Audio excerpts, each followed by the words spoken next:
So, where do I even begin?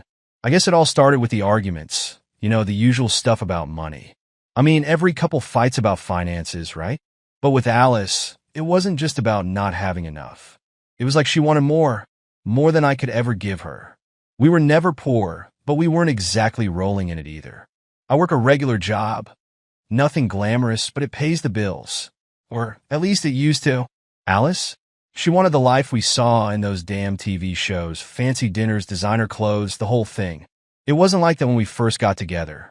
She used to be, I don't know, normal. We had fun. But as time went on, it was like she was slowly morphing into someone else, someone I barely recognized.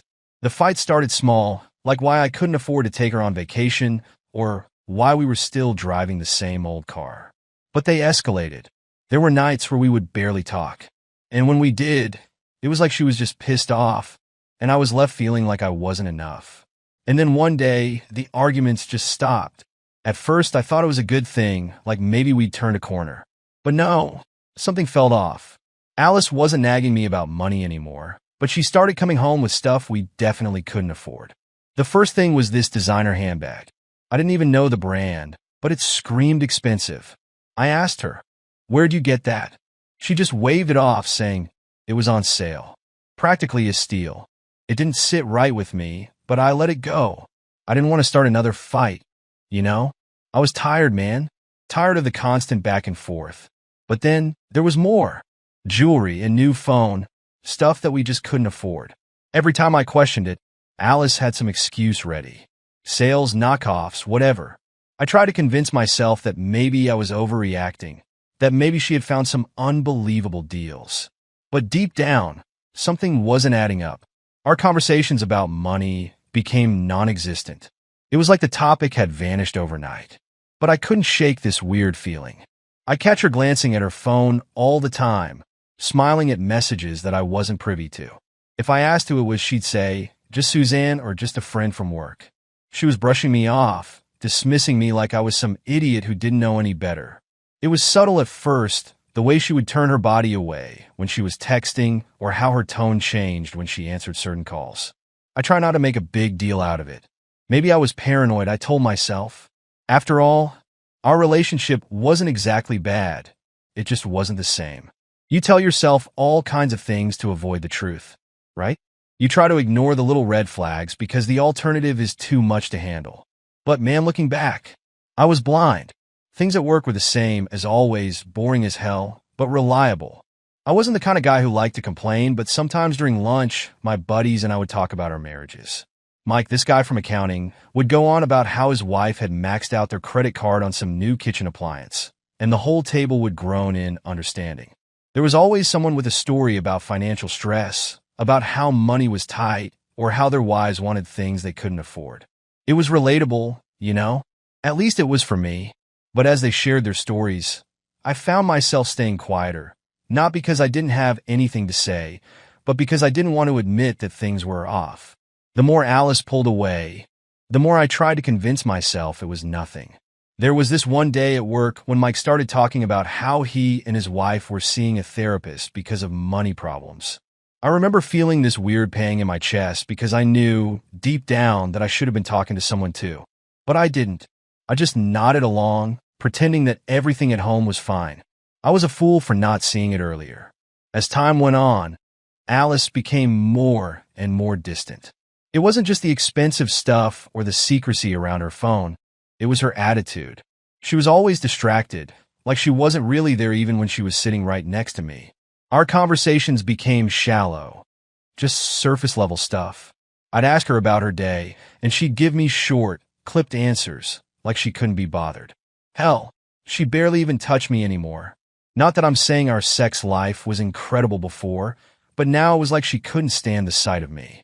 One night, I tried to get close to her, thinking maybe we just needed some intimacy.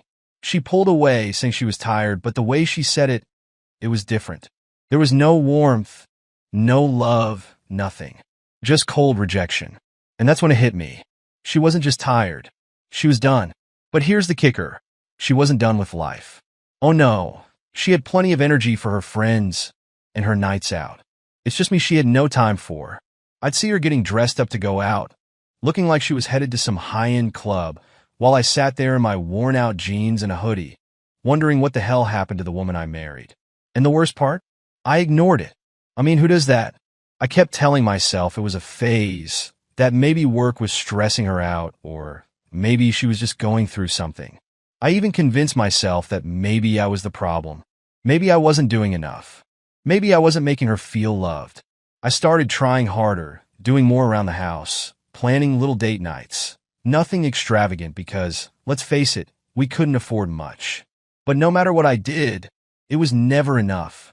Then one day, she came home with this brand new phone, something I knew we couldn't afford.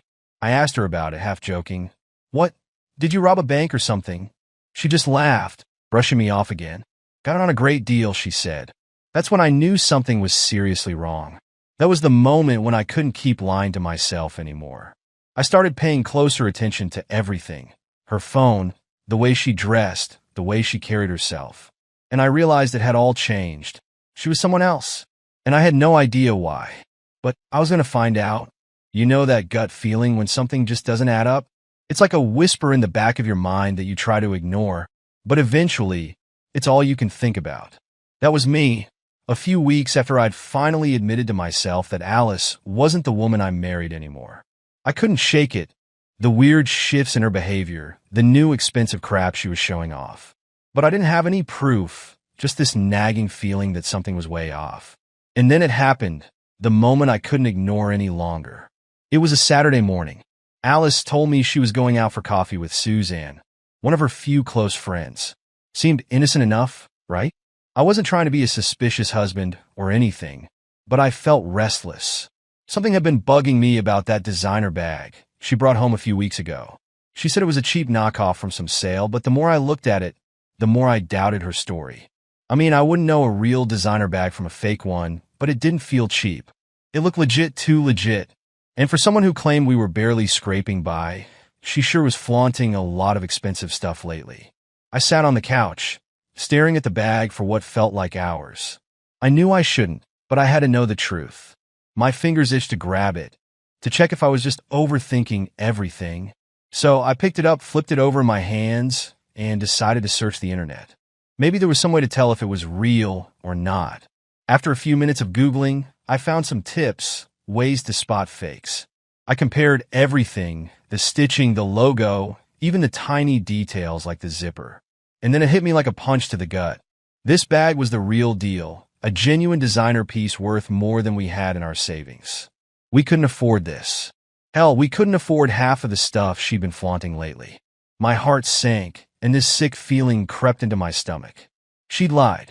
I don't even know why I did it, but I immediately tried calling her. My fingers fumbled with my phone, and my heart was pounding out of my chest. She didn't pick up. Big surprise. I tried again, nothing. Panic started creeping in, and I was already sweating, wondering where the hell she was if she wasn't really with Suzanne. That's when I called Suzanne. I don't know why I expected her to cover for Alice, but I needed to know. When she picked up, she sounded totally casual, like nothing was wrong. Hey, Suzanne, I said, trying to keep my voice steady. Just checking, you guys still having coffee? There was this pause, just long enough to make my stomach drop. Coffee? I'm at home, Jake, she said, confused. I wasn't planning on meeting Alice today. Her words hit me like a brick to the face. My hand gripped the phone so tightly I thought I might crush it. I could barely respond, just mumbled something about mixing up plans and hung up. My mind was spinning. Where the hell was Alice? And more importantly, why was she lying to me? I sat there for what felt like hours, staring at that damn bag, my thoughts going a mile a minute. I was furious, but more than that, I felt betrayed. I didn't want to believe it. Maybe there was an explanation, some crazy reason why she lied, but deep down I knew. I fucking knew. Something was going on, and it wasn't just about money. I couldn't confront her. Not yet. I needed more. I didn't want to go in blind, accusing her of something without any real proof.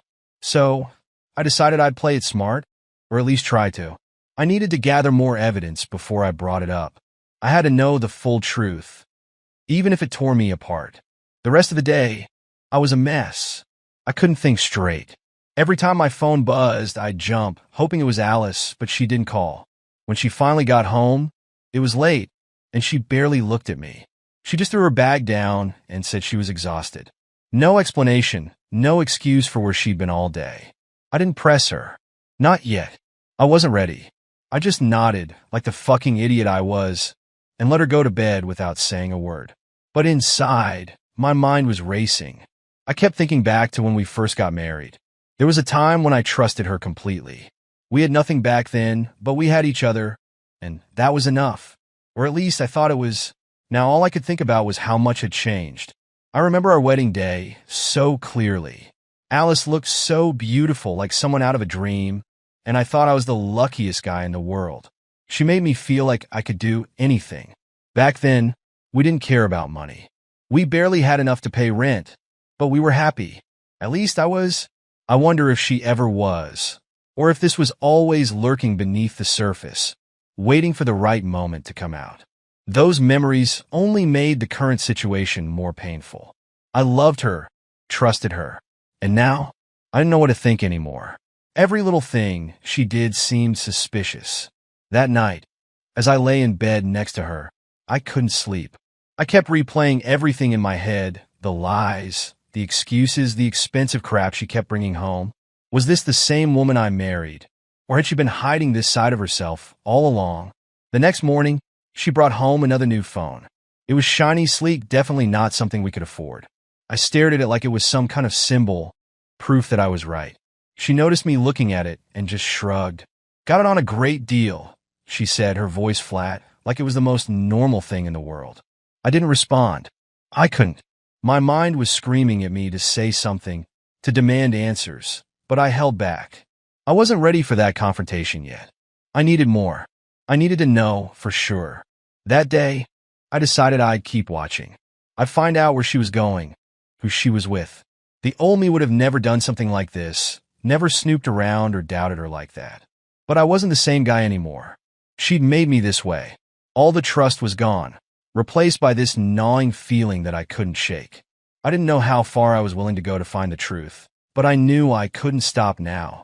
The lies, the secrecy, it was all building up, and soon enough, it was going to explode. The thought of confronting her made my stomach turn. But what choice did I have? If I was going to catch her, I needed to be patient. I needed to be smart. But every day that passed, the doubt festered. The more I uncovered, the less I recognized the woman I thought I knew. So there I was spiraling. The lies, the weird behavior, the expensive shit. All of it was stacking up, and I couldn't shake the feeling that I was missing something huge. I didn't want to jump to conclusions, but let's face it, everything was screaming that Alice was hiding something. The problem was I had no solid proof, just a gut feeling that was driving me insane. It was late one night when I finally decided to check her phone. We were in bed, and Alice had drifted off to sleep, her phone lying on the nightstand, right next to me. I felt like an asshole even thinking about going through it. But what choice did I have? She'd lied to me, more than once, and the whole thing about Susan, not meeting her for coffee, that had messed with my head for days. I needed to know. I reached over, my hand shaking, and grabbed her phone. The screen lit up, and my heart just about stopped. Locked. Not the usual passcode either. No, this was a new one. The one I'd known was gone just like that. My stomach churned as I stared at the screen. Why the hell would she change her password? There was only one reason, right? To keep me out. I put the phone down, trying not to let my frustration show. If I confronted her now, she'd have some excuse lined up. I was sure of it. She always did. Instead, I decided to play it smart, as much as it killed me to wait. I was going to follow her, see where she was really going, and figure out who the hell she was meeting. A few days later, I got my chance. Alice told me she was heading to work like usual, but I couldn't shake the feeling that something was off. It was the way she said it, too casual, too quick. So, instead of heading to my own job, I waited until she left. I stayed back far enough so she wouldn't notice, keeping my distance as she walked down the street. Normally, she'd head left toward the bus stop, but today, she turned right toward a taxi stand. That's when my heart started racing. Something was definitely up. She didn't even glance in the direction of her office. I ducked behind a tree, watching her climb into a taxi. My pulse was pounding in my ears, and my mind was a blur. I had two options. Let it go, pretend I didn't see it, or follow her and get the answers I needed. I don't know why I hesitated, but in that moment, it felt like everything in our marriage was riding on what I did next. I hailed the next cab I saw, barely able to keep my voice steady. "Follow that taxi," I told the driver, sounding like some cliché from a bad movie. The guy gave me a weird look but shrugged and pulled out onto the road. My heart was still hammering in my chest, my hands clenched in a fist as I watched Alice's taxi up ahead. As we drove, my mind went into overdrive. Where the hell was she going? What was she doing? And why did she need to lie about it? My thoughts spiraled, jumping from one horrible scenario to the next. Was she seeing someone else? Was she meeting some guy? Was I losing my mind? The cab followed her through the city, weaving through streets I barely recognized. And then, after what felt like hours, but was probably only about 10 minutes, her taxi stopped in front of a building. I didn't recognize the place at all. Some nondescript office building that looked run down, the kind of place you wouldn't glance at twice. My chest tightened as I watched Alice step out of the taxi and walk toward the entrance. She didn't hesitate, didn't even look around. It was like she'd been there 100 times before. The driver glanced at me in the rearview mirror. "You want me to stop here?" "Yeah," I muttered, barely able to get the word out. I threw some cash at him and got out, keeping my distance as I watched Alice disappear into the building. My legs felt like lead, but I followed her, staying just far enough behind that she wouldn't see me if she looked back. I stood across the street, my mind racing as I tried to piece everything together. What was she doing here? And then, as if the universe wanted to twist the knife even deeper, I saw him. Michael. Her boss. He strolled up to the building like he owned the place, all confident and casual. I'd never liked the guy, but I sure as hell didn't expect to see him here. My stomach twisted into knots as I watched him walk in, right after Alice. I didn't know what to do. Part of me wanted to storm in there and confront them both, but I couldn't. I needed more. I needed to be sure. So I waited. I waited for what felt like hours, standing there like an idiot, hoping for some kind of explanation that didn't involve the worst-case scenario. But deep down, I already knew. I stayed long enough to know that neither of them was coming out anytime soon. My head was spinning, my heart pounding as I finally turned to leave. I felt sick, like I just watched everything I thought I knew about my life slip through my fingers. But I wasn't done yet. I needed more proof before I made any moves. A few days later, I ran into one of Alice's old co-workers, a woman named Lisa, at the grocery store. I didn't plan on asking about Alice, but when we got to talking, it just slipped out. "Hey, how's work going for Alice? I haven't seen much of her lately." Lisa looked at me, confused. "Alice? She hasn't worked there for months." "I thought she told you." My blood ran cold. My stomach dropped. "She hadn't worked there for months?" I could barely manage a reply, something lame like, "Oh, right, must have slipped her mind." But inside, I was screaming. Months? She'd been lying about work for months?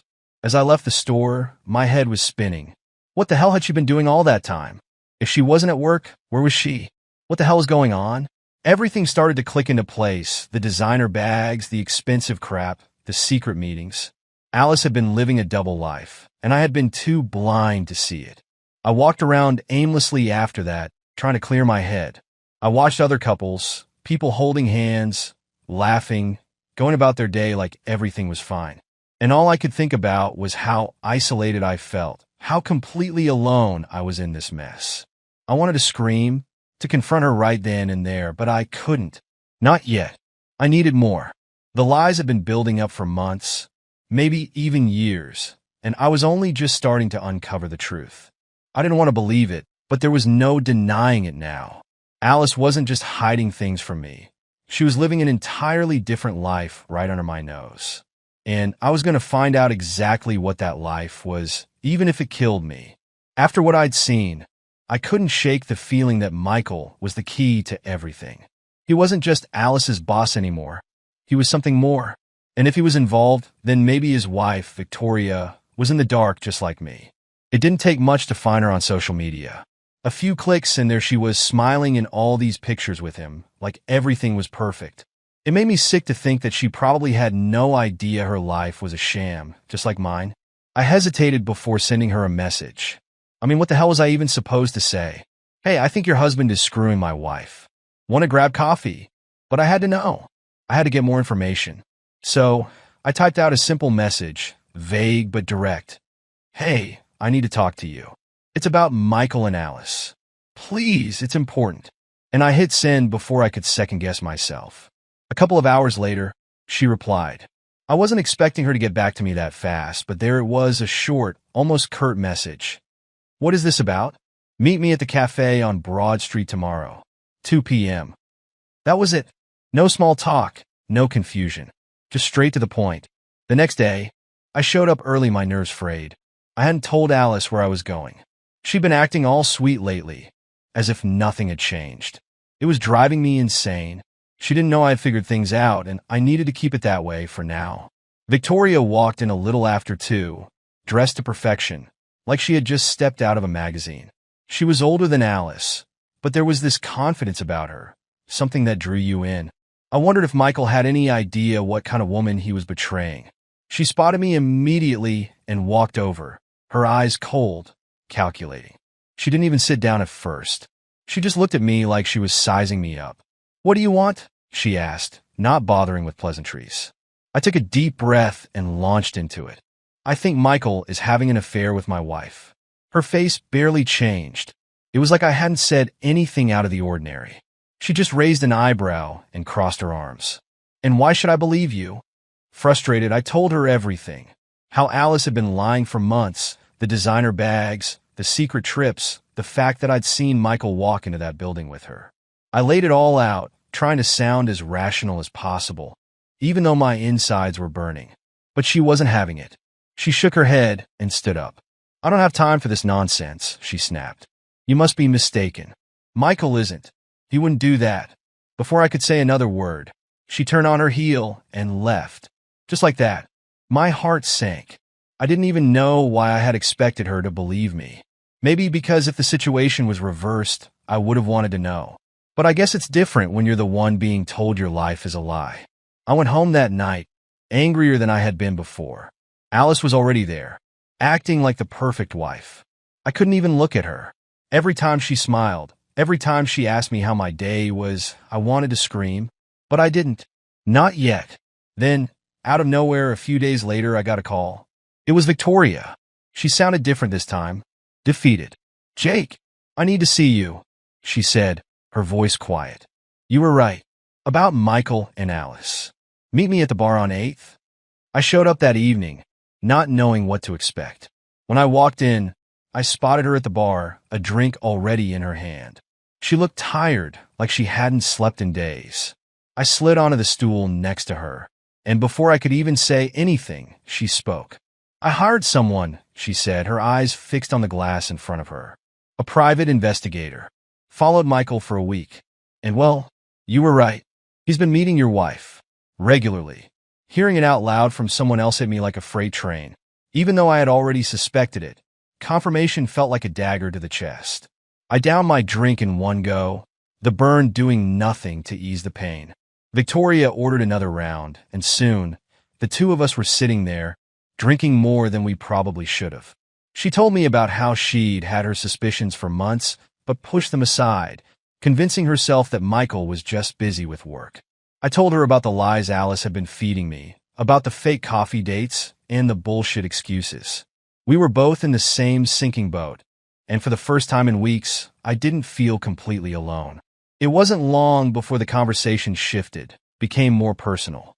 We started talking about how it all began, our marriages, the good times before things went to hell. I told her about the Alice I used to know, the woman I'd fallen in love with, before she became this distant, unrecognizable stranger. Victoria talked about how Michael had been her rock, her partner in everything until he wasn't. At some point, the drink started to blur the lines. The sadness, the anger, the betrayal, it all mixed together, and suddenly, it was just me and Victoria. Two broken people, leaning on each other in ways we hadn't planned. I feel like such a fool, she whispered, her voice thick with emotion. I thought we were happy. I thought he loved me. I didn't have the words to comfort her, because, honestly, I was thinking the same damn thing. Instead, I reached out, resting my hand on hers. There was something in the way she looked at me, this quiet understanding, this shared pain. And maybe it was the alcohol, or maybe it was just the sheer weight of everything we were going through. But before I knew it, we were kissing. It wasn't some grand, passionate moment. It was slow, deliberate, almost hesitant, like we were both testing the waters, seeing if it was even okay to feel this way.